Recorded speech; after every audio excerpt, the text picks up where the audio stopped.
The broadcast is now starting. All attendees are in listen-only mode. Hello, everyone, and welcome. Thank you for joining the Oregon Housing and Community Services Multifamily Energy Program training on multifamily health and safety. This is Mecca Abraham speaking now. I'll be serving as the moderator for this webinar. Our presenter today is Nick Young from the Association for Energy Affordability, our training partner on the program. And before we get started, move to the next slide. I just wanted to go over a few housekeeping notes and instructions on how to use GoToWebinar. Today's webinar will be recorded and posted on the program website. All attendees are currently in listen-only mode. If you'd like to ask a question, you can enter it in the chat box in the GoToWebinar panel, and we'll do our best to answer questions in the order that they are received. And at the end of the training, we will open the audio line for questions. In order to participate in the discussion at that time, please enter your audio pin located in the center panel of your screen and raise your hand in the meeting panel and we can unmute you. So with that, I will pass it off to Nick to get started with the training. Thanks, Mecca. Hello, everybody. My name is Nick Young, and we're going to be talking about multifamily health and safety today. We're going to cover a number of different topics that are going to hit on combustion safety, electrical safety, ventilation and moisture, as well as products and pollutants. So let's start with combustion safety. So what is combustion safety? Essentially, it's a set of health and safety protocols and procedures for equipment that involve the combustion of fossil fuels. Combustion appliances may include things like furnaces, boilers, space heaters, water heaters, stoves, ovens, or gas fireplaces. Anything where fuels are being burned directly is a combustion appliance. And a combustion appliance zone is often abbreviated CAZ, some people say CAZ, and it's any area of the building that contains a combustion appliance. And there are certain health and safety protocols that apply to combustion appliance zones, as opposed to zones that don't contain combustion appliances. So sort of at a very high level, the basics of combustion safety are first figuring out, are there any safety hazards? Things like gas leaks, adequate ventilation, or if you have sources of combustion gases, like in garages, we have potentially carbon monoxide coming from car exhaust, or do we have disconnected flues or other major safety hazards? And then once we've assessed safety hazards first and foremost, we go on to potentially test how the equipment is performing. Is it drafting properly? Is it producing acceptable levels of carbon monoxide? Or could things like pressure dynamics adversely affect the draft of the appliances? And we're going to sort of hit on these to various degrees as we go through our discussion today, but that's the sort of basic preview of what we're doing with combustion safety. So commonly in multifamily programs, it's the Building Performance Institute, or BPI, combustion testing procedures that are referenced by the programs. BPI is a national organization, and the BPI standards are ANSI approved standards, and they're applied sort of across a variety of programs all over the country. So to make sure that we're all sort of speaking the same language, we need to talk about an important distinction, and that is between CO and CO2, because these often get confused, and it's easy to understand because they just vary by a little number. So what is CO? CO is carbon monoxide, mon or mono meaning one. So if you look at the C and the O, that stands for the actual elements in it. So you have one carbon and one oxygen that are joined together to make the substance carbon monoxide. So carbon monoxide is a colorless, odorless, tasteless gas. So we can't see it, we can't smell it, can't taste it. It's a byproduct of incomplete combustion, and it's toxic, right? So this is a major concern for us. On the other hand, we have CO2. This is carbon dioxide. So we still have the carbon, the little C, but then we have the number 2 up here, which I'll highlight, because we have 2 oxygens. So one carbon bonded to two oxygens gives us carbon dioxide, and that is also a colorless, odorless, tasteless gas, so similar to carbon monoxide. It's also the byproduct of combustion, but it's the byproduct of effective and complete combustion. So you'll always get carbon dioxide from combustion, and if your combustion is incomplete or there are sort of extra contaminants in it, then you might get carbon monoxide. Carbon dioxide, as we know, is also a product of respiration or breathing. We all breathe out carbon dioxide, and it's non-toxic because it's in the air and we breathe it and it's fine, but it is a greenhouse gas. So you may hear people talking about CO2 emissions as far as climate change goes, and greenhouse gases and global warming. That's carbon dioxide primarily. So they're both of concern, sort of environmentally and in terms of human impacts. But in terms of combustion safety in a building, the one that poses the most acute danger and that we have to be very careful of is carbon monoxide. So that's what we're going to be focusing on for the combustion safety portion of this presentation, is carbon monoxide. And to do that, we have CO alarms. We have carbon monoxide alarms. And so this is a first line of defense to ensure that we don't have carbon monoxide issues that are going to affect people. And so as a multifamily, as a building operator, or if you're going through and doing a major rehab or even in new construction context, if you want to ensure that you don't have carbon monoxide issues, you need to have CO alarms. So basic things to consider is, do you have one of these installed? If it is installed, when was it last tested? Generally, these are tested or get new batteries annually if they're battery powered. Some are hardwired. And in that case, all you have to do to test it is just go and push the button, and if it beeps or lights up or whatever the protocol is for that particular unit, then you know it's still working. So that's the CO alarm that's going to be inside of a unit or inside of a boiler room or other area that has combustion equipment.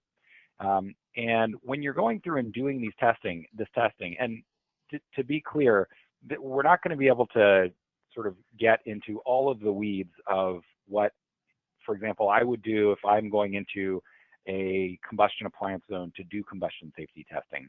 I'm just going to sort of talk through an overview of what are the types of tests that someone doing this type of testing would do if you have combustion equipment in your building and you want to ensure that it's performing properly and not going to pose any safety hazards. So the first thing that someone like me would do, or other folks who are doing combustion safety testing, is see, is there a CO alarm? While we're doing that, and while we are inside of a combustion appliance zone, we're going to be monitoring ambient carbon monoxide. And per the relevant BPI standards, this should be done at all times when testing combustion equipment and while in mechanical rooms. This device, which you see on the right, should be turned on outside the building as a baseline, because what this is doing is it's sensing the parts per million, or ppm, of carbon monoxide in the air. But it has to, it's sort of a relative sensor. And so what you have to do is you have to turn it on outside or in some area where you know there won't be any carbon monoxide. So usually that means outside.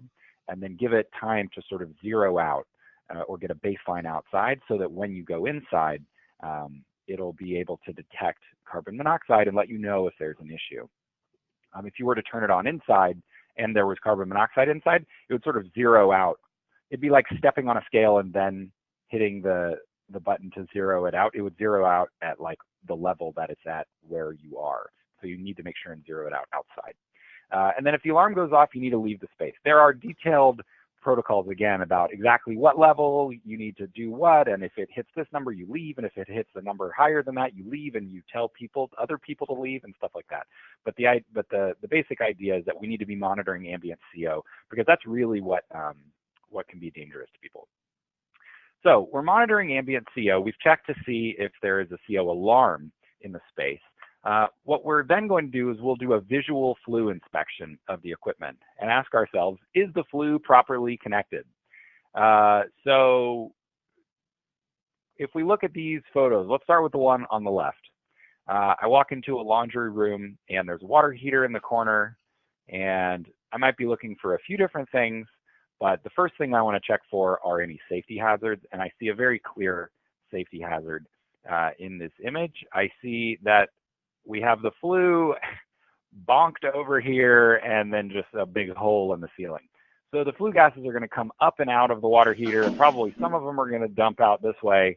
Maybe some will come up here, who knows, but basically almost none will go out of the room this way, which is where we want them to go. So that's a huge problem. On the right-hand side, we have a sort of old school gas room furnace that has also been disconnected from the wall. So here you see where the flue should be connected to the wall, and it's not. Now, this may be a case where the resident has decided to disconnect it or move it because they don't use it. And we encounter that occasionally. As I work primarily in California, and I've, from what I gather in Oregon, in some very mild coastal areas, some folks may not use their heating system very often if they, have a particularly well-insulated unit or whatnot. So it's important that when we're doing combustion safety testing, we don't just walk in and start turning the equipment on. We need to make sure that if we turn it on, it's going to be exhausting properly. So once we've checked to see, okay, great, the flue is connected, which these two are not, we're going to test for gas leaks. So why do we test for gas leaks? First of all, health and safety, the title of this webinar, because gas leaks could pose a potential fire or explosion hazard. And then sort of secondarily, that you're wasting gas. It's a waste of resources, it's a waste of money to be leaking gas anywhere. So we want to ensure, first and foremost, health and safety, but also that we're not wasting resources and leaking stuff all over the place. So how do we do a gas leak test? What we use is a gas leak detector. What's shown here is a relatively simple gas leak detector. There are more advanced ones that have visual displays that tell you exactly the reading that it's getting. But what these do is they beep, and as the beeps speed up and get higher pitch, that means it's detecting a higher concentration of gas. And sometimes they're colloquially referred to as gas sniffers, because it's like we can sniff gas, but only at very high concentrations, whereas these can sniff out the gas leak at very low concentrations. So what we do is we take the gas sniffer and we run it along the pipe at 1 inch per second, and then we run it all the way around all fittings and all connections, because it's really the fittings and connections where you're likely to get a leak. The chance of getting a leak on like a section of straight pipe is virtually zero. Every gas leak I have ever seen has been at some sort of connection. So it's where you have a connection like this, or at a valve or something like that, or when you have a hard pipe that's transitioned to a flex pipe. And so this person over here will start at one end of the gas line. So maybe he started over here and he's run his leak detector all the way down and is covering the entire gas line along its entire length and around all fittings. And then you can follow it up with bubble spray, which is basically soapy water that if it bubbles, then you can sort of positively identify not just that there is a gas leak, but exactly where it is to ensure that it gets fixed. So that's gas leak detection. So we've inspected the flue, we've tested for gas leaks, we know there's no gas leaks. We also need to check to ensure that there's adequate combustion air openings.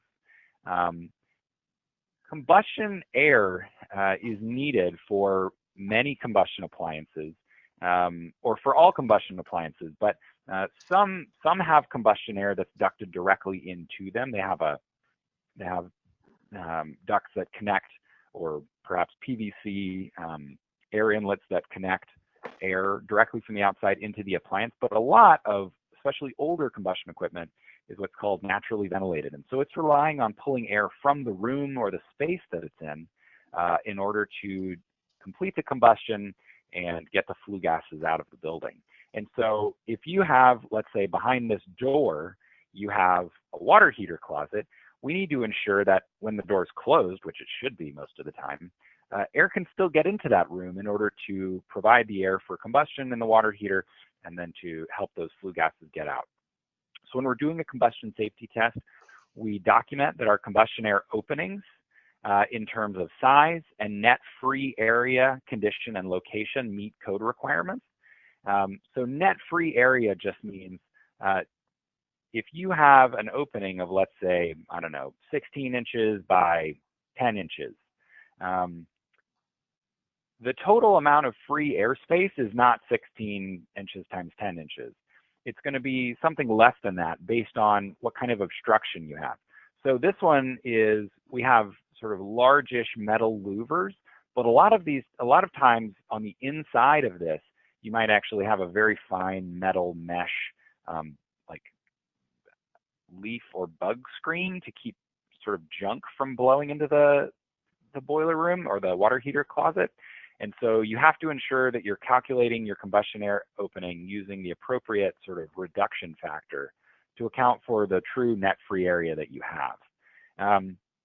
You need to check local codes for the specific requirements. So examples of this could be the National Fire Gas Code or the Oregon Mechanical Specialty Code. Depending on where you are, you need to ensure that you're meeting local codes for combustion air openings. So we've verified that there are no gas leaks, that we have adequate combustion air openings, that our flue is connected properly. So now we can finally move on and actually test the combustion appliance. So in the photo on the right, you see someone performing a combustion test on an atmospheric gas water heater. And so the BPI building analyst standards require that we test, first of all, undiluted combustion gases for carbon monoxide levels. So in the case of this water heater, our flue gases our gas is being combusted inside. It's passing through a heat exchanger to deliver some of that heat to the water. And then the flue gases are coming out here. But at this cap, room air is actually being pulled in to help get those combustion gases up and out of the building. And so up here in this area, the flue gases are diluted with room air.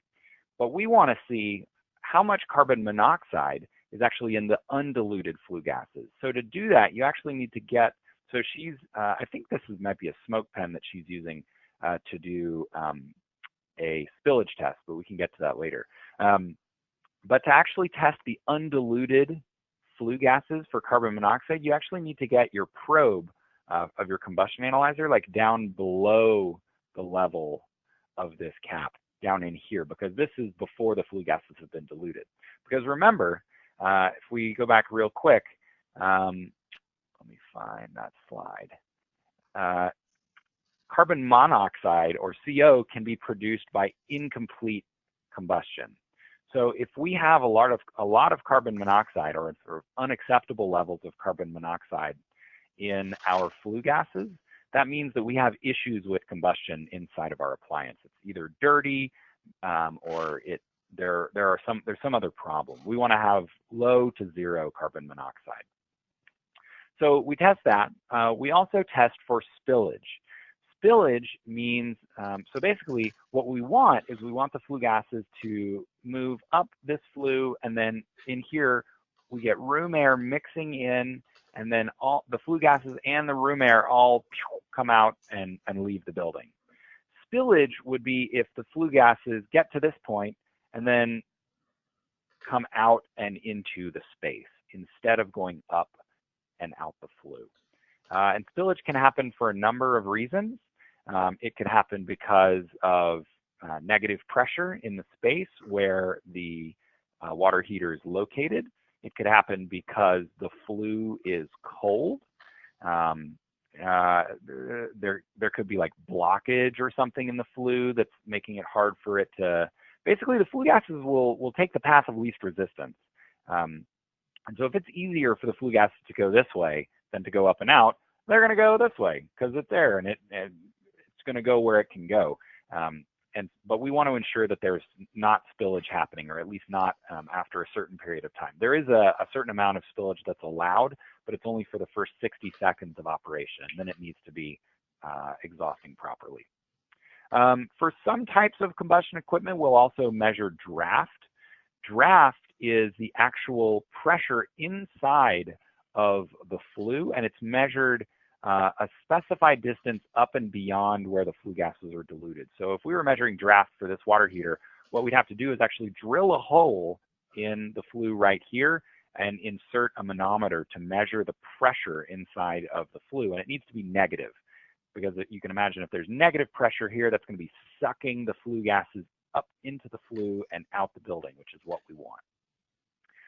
And then all of these tests, as it says in this last bullet point, should be performed under worst case depressurization, meaning that if you have exhaust fans in the room with the combustion equipment, you ensure that those are on, so that the room, and that if you have doors, the doors are closed, so that that room that the water heater's in is as negatively pressurized as it will ever be. And then you want to ensure that the water heater can still exhaust the flue gases up and out. Because you can imagine if you have a fan in here and it's pulling a lot of air out, that's going to create negative pressure inside of this room. And if it's really bad, you might actually get spillage coming out. So you want to turn that fan on or do whatever you need to do to create the worst case depressurization in the space, and then test, do your combustion testing. So all of this is to say, worst case scenario, what's going to happen? We still need the equipment to pass. So there's a lot to it. The good news is there are trained professionals who are certified to do this testing. Most building operators are not performing this specific type of test, but it's often required to go through a program or various measures. And also usually local gas utilities, if you ask, will come and do this kind of test for you as a safety measure to ensure that your equipment is functioning properly. So we also need to test gas ovens if we have them. So gas ovens, before we go through all of the sort of steps on the slide, if we think about it, we've got a gas oven here. Where is the flue? Think about it for a second. There is no flue. Old gas ovens used to be actually vented. If you've seen like an old school gas oven, it might have like a vent going into the wall. But then at some point in the middle of the 20th century, they just decided like, nah, let's just let all of the combustion gases come out into the room and that's fine. And so that's what we do. With gas ovens and stoves, we just have open flames here, and then we have the flames inside of the oven, and the flue gases from inside the oven are all just coming out of the top here. Sometimes this vent isn't quite so obvious. It's like under a little lip here, but it's always there on modern gas ovens. And so it's especially important for gas ovens when we're testing them that we monitor ambient CO in the breathing zone throughout our test because we have open combustion. It's just happening. We also need to ensure that we turn on the kitchen exhaust and open a window for this. Pressure dynamics aren't going to affect this because all of the combustion gases are going to come into the room anyway. It's like basically 100% spillage. And so we just need to open the windows and turn on the kitchen exhaust to ensure that we have air circulation. So if there's a carbon monoxide issue, the ventilation can take care of it. We then turn the oven on high, which is usually around 500, and note the time. And then we measure and record undiluted carbon monoxide once the oven reaches steady state, which is usually after about 5 minutes of operation. And we measure it by putting our probe into the exhaust vent, because remember, we want undiluted CO. So if we just sort of hold it in the air out here or up here, it'll be diluted with room air. So we need to ensure that it's down inside here to measure the undiluted carbon monoxide that's going to be coming out of this oven. And whoever's doing this will be consulting the BPI standards for CO levels and required actions. If it's too high, you probably just need to clean the oven. But these ovens are actually rated to produce a certain amount of CO just by default at the factory, and that's acceptable. And so, it can be sometimes problematic to get these gas ovens to to zero CO. They basically will almost never produce zero CO, but they're sort of low acceptable levels. So we've tested our oven. Now we're going to move on to the laundry room. So we'll test the laundry room for gas leaks. I guess I should have mentioned that we also test for gas leaks in the kitchen. Sometimes it's hard to access back at the kitchen. Sometimes it's hard to access the gas lines in the kitchen. They're usually back behind the stove, but if we can get to them, we'll test them. So in the laundry room, we'll also test for gas leaks, and we'll importantly evaluate dryer venting. Is the dryer vent loaded with lint? Is it properly ducted? Are the dryer ducts in good condition and not constricted, crushed, or compromised? Often folks will utilize flex duct for dryer venting, and it's sometimes like a total spaghetti mess behind the dryers.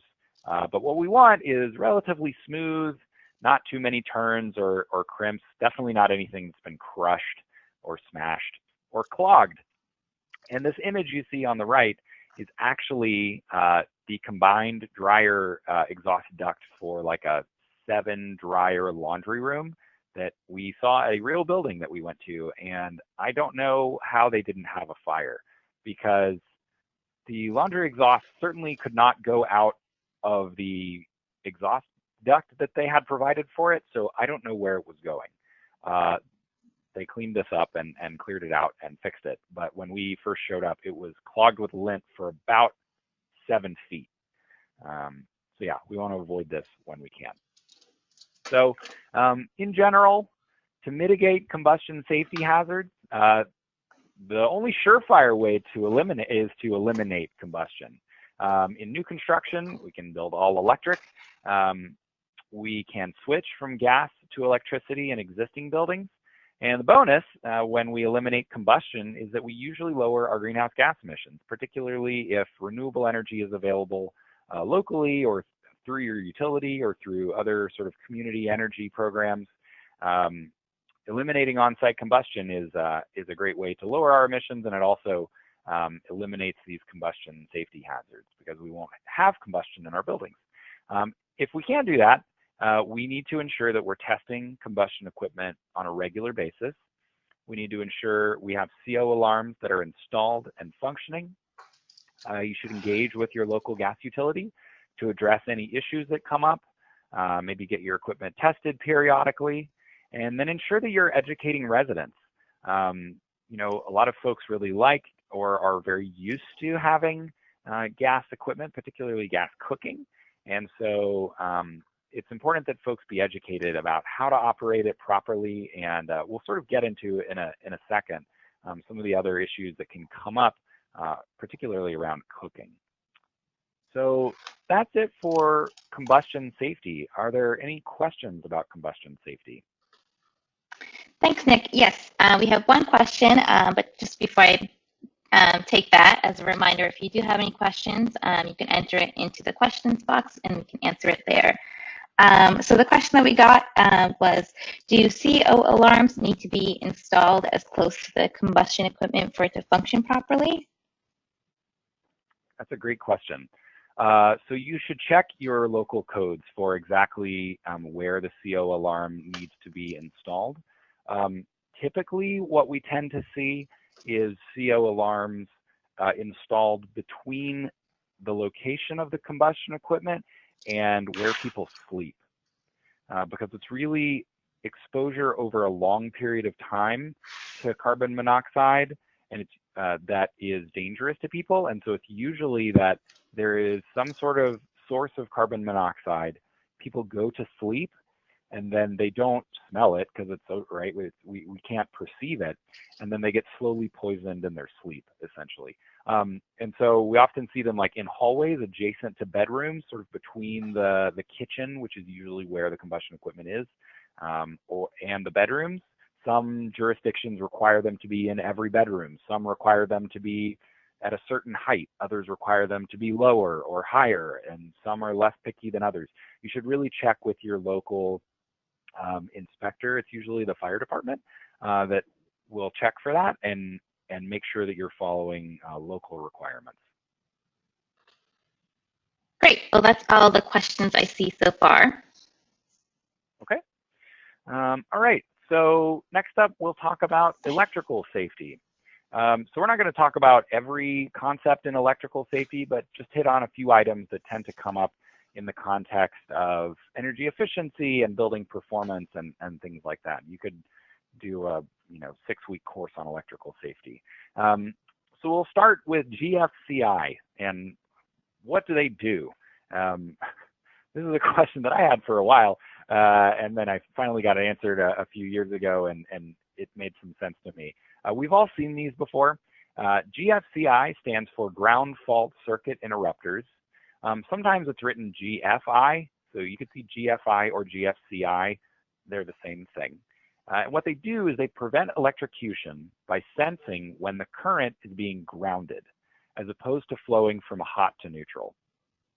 So under normal operating circumstances, the current should be the same because you have a circuit where the current is going out and coming back, and it's flowing in a circle essentially, and so neutral should be equal to hot.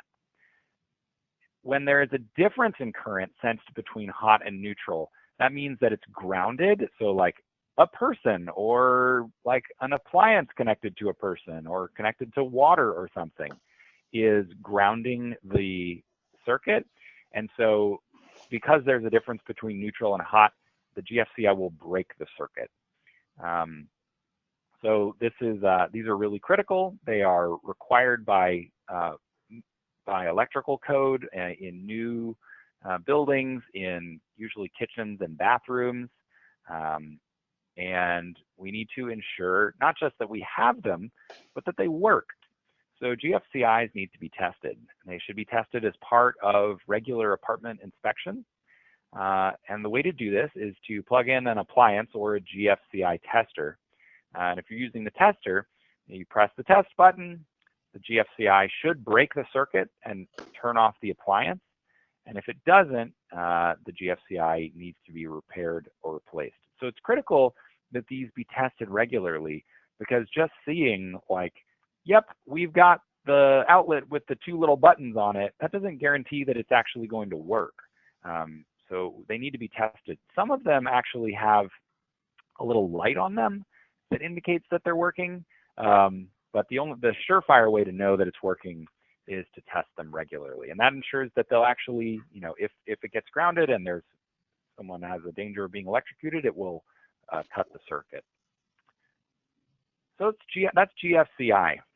Something you might encounter in older buildings is knob and tube wiring. This type of wiring is ungrounded, meaning that it would only have the 2-prong outlets. It wouldn't have the 3rd grounded prong. So actually, let me pop back over here.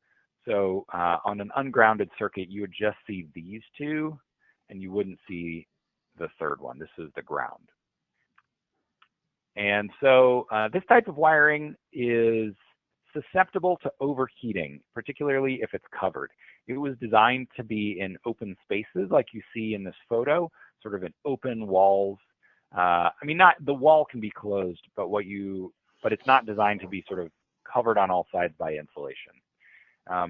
So particular care needs to be taken when you're considering insulating a wall or attic that contains knob and tube wiring. In some cases, you may need to upgrade the wiring before you insulate.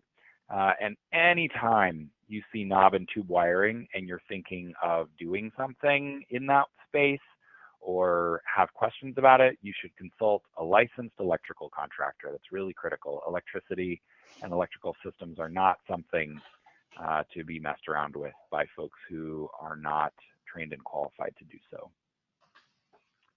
So other electrical issues you might encounter. Some older buildings could have issues with wiring or electrical connections, including splices outside of junction boxes. You might have uncovered junction boxes, overwired panels, a really egregious version of which you see on the left. You might have older fuses instead of modern circuit breakers. So on the left-hand side, we have circuit breakers, but a lot of them have been like doubled up. So you see like you've got a slot here with these like double double circuit breakers. So this is likely well past the rated capacity of this box. And so you could have some serious issues. So again, any electrical issues, if you see something you think might be a problem, or you see spaghetti wiring that looks like a total mess, you should consult a licensed electrician or electrical contractor. So I don't have a thing that says questions, but before we move on to ventilation and moisture, are there any questions about electrical safety or the specific items we've covered? We do not have any questions right now. Okay. So let's move on to ventilation and moisture. So ventilation has two functions. First, to exhaust stale, moist, polluted indoor air from the building.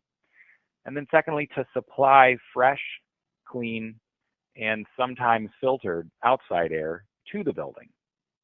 So we're pulling out the bad air from inside that we don't want, and we're bringing in the good air from the bad air from inside that we don't want, and we're pulling in the good air from outside that we don't want, or that we do want. So out with the bad, in with the good. So some basic thoughts on ventilation and IAQ, or indoor air quality. If ventilation is good, more is better, right? This was sort of the thought that a lot of folks have had for a long time. The answer is no.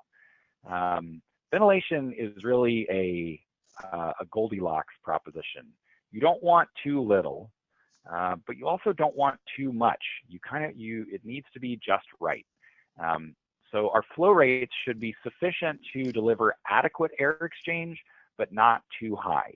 If we don't have enough ventilation, everyone's familiar with it being stuffy or uncomfortable or sort of hard to breathe or whatever. But if we have too much ventilation, we're going to be wasting energy. In the winter especially, it can feel very dry because often the outside air is much drier in terms of absolute humidity, and when you heat it up, it becomes even drier in terms of relative humidity, and so you can have excessively dry air inside if you're overventilating, and just other issues as well. So you want to find a balance between occupant, when you're designing your system, you want to find a balance between occupant control and continuous or automatic operation.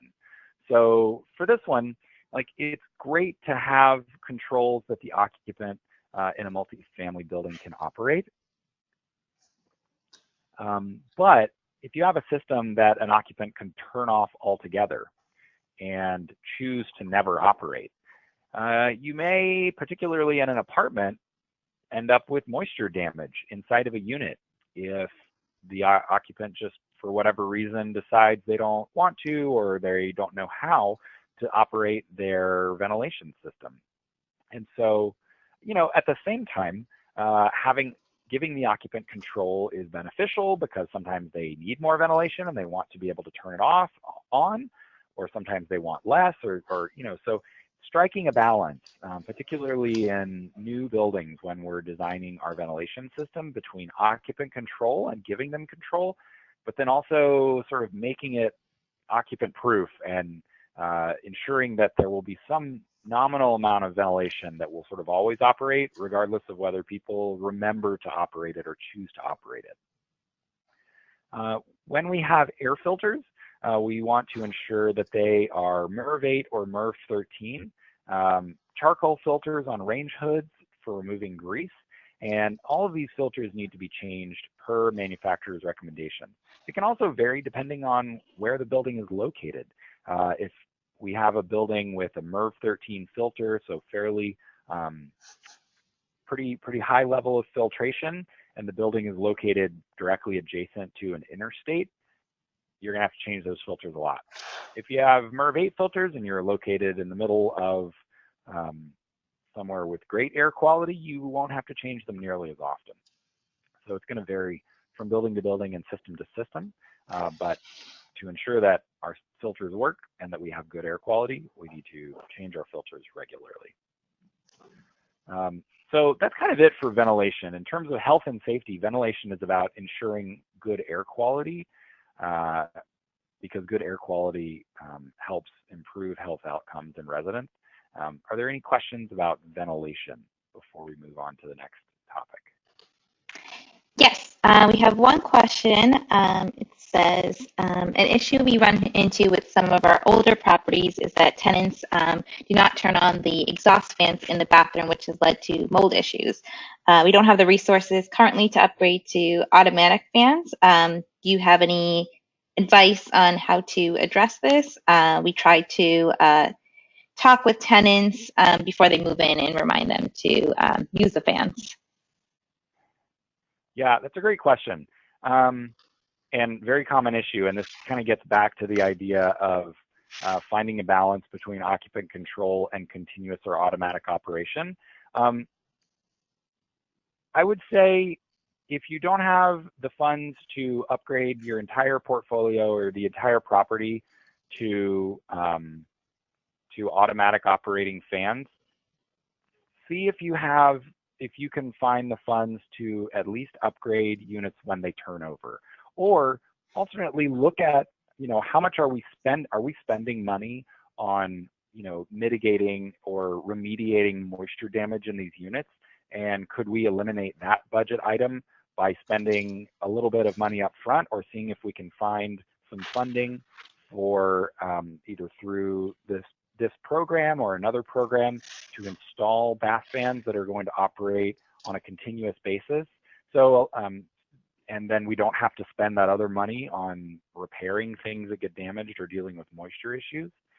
So sort of thinking about, where the money's going, but ultimately the only solution for moisture issues in bathrooms is ventilation. And the only way to ensure in a multifamily building that ventilation is used is to make it automatic. And there are lots of fans available. You don't have to get the fanciest fan with all the bells and whistles. There are very basic fans that have a high and a low operation, no sensors, and all you do is you just ensure that it's on low all the time, and then maybe when the person turns on the light, it goes on high. Something very simple like that. You don't have to have moisture sensors or occupancy sensors or fancy stuff, just something to ensure that there's always some ventilation and that it boosts, when the person's using the space, can be sufficient to make a huge difference in air quality and reducing moisture damage. That's a great question. It's a very common issue. All right, great, thanks. That looks like all the questions we have right now. Okay. So last on our set of topics for today is products and pollutants. So a source of indoor air pollutants that folks talk about a lot and that folks on the webinar have probably heard of are VOCs. VOCs stands for volatile organic compounds, and these are gases emitted by solids or liquids at room temperature. So we all know the new car smell. What we're smelling are the VOCs that are coming off of all of the plastic and upholstery and everything in the car. New car smell is VOCs. The same as like the smell of like a shoe store. That's all the VOCs. They don't spray things in the shoe store to make it smell like that. It's the solids in the shoes that are emitting these gases that we're smelling. So in multifamily buildings, indoor sources of VOCs include cooking, paints and finishes, cleaning products, air fresheners, building materials and furnishings, and office equipment like printers. And the number one source of VOCs in multifamily buildings is the first one, cooking. So we can do all that we want. We can do everything imaginable to eliminate VOCs from our carpet and our paint and our furnishings and everything like that.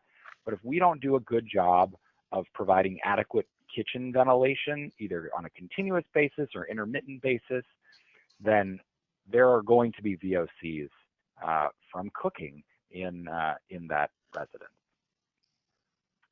So health effects of VOCs can include eye, nose, and throat irritation, headaches, loss of coordination, nausea, damage to livers, kidneys, and central nervous system. This is like straight from the US EPA. And some VOCs can cause cancer in animals. Some are suspected or known causes of cancer in humans. So VOCs are not something to sort of mess around with. We need to reduce them to the greatest extent possible. So how do we do that? First, like I mentioned, we need to ensure that kitchens are adequately ventilated. That is a huge, that will go a long way to reducing the VOC exposure that folks have in their homes.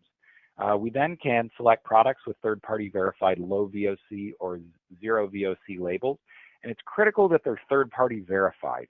Do not believe a claim on a product that is not certified by someone else. Because if they say, this product is low VOC, but they don't tell you who certified it or what the number is, or they say it's a green paint, that means nothing. Absolutely nothing. It is greenwashing and you should not believe it. Where you have the option, you should select unscented products because a lot of folks are sensitive to the scents in various products. Those things that we're smelling in scented products, those are VOCs. You should also store chemicals in well-ventilated areas, preferably outside, and then utilize integrated pest management practices to reduce the need for pesticides, because pesticides will also sort of off-gas and can be potentially harmful. So in conclusion, we want to minimize combustion safety hazards by eliminating combustion equipment from the building if we can, by going all electric, or if we can't do that, regularly testing our combustion appliances to ensure safe, efficient operation. For electrical safety, we should test our GFCIs, watch out for knob and tube wiring in older buildings, and when in doubt, ask a licensed professional if you run into anything you think might be an electrical hazard. And for indoor air quality, we need to ensure we have adequate but not excessive ventilation, and select third-party verified low or zero VOC products. So that does it for the bulk of the content on health and safety that we have for today's webinar. I'm happy to open it up for any final questions that folks have. Okay, thanks, Nick. Just as a reminder, if you have any questions, you can enter them in the question box, and you can also raise your hand if you'd like to ask a question live. While we're waiting on some questions, I don't see any currently. I had one on VOCs. Can you test VOC levels? It seems like it's something that's more apparent when health issues come up. Is there like a testing that you can do as well? There are indoor air quality and air quality testing companies that do specific like particulate testing.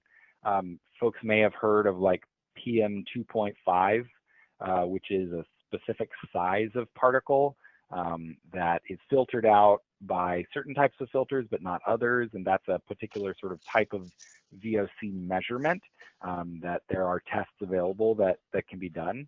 I haven't, often they're done of like areas surrounding a development to determine if the development is subject to particular air filtration requirements or not. But as far as testing for VOCs inside of a unit, that can also be done, but you'd have to contact an environmental testing firm that would actually do that kind of testing. Okay, great. All right, I'm not seeing any questions come through. I'll give it another couple more seconds.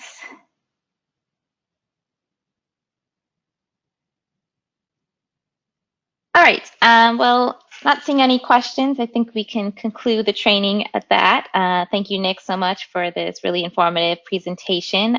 For those of you on the call, if you have any questions on the program or follow-ups on this training, you can contact us at this email address or via our website. And thank you again, Nick, and thank you all for joining us, and have a great day.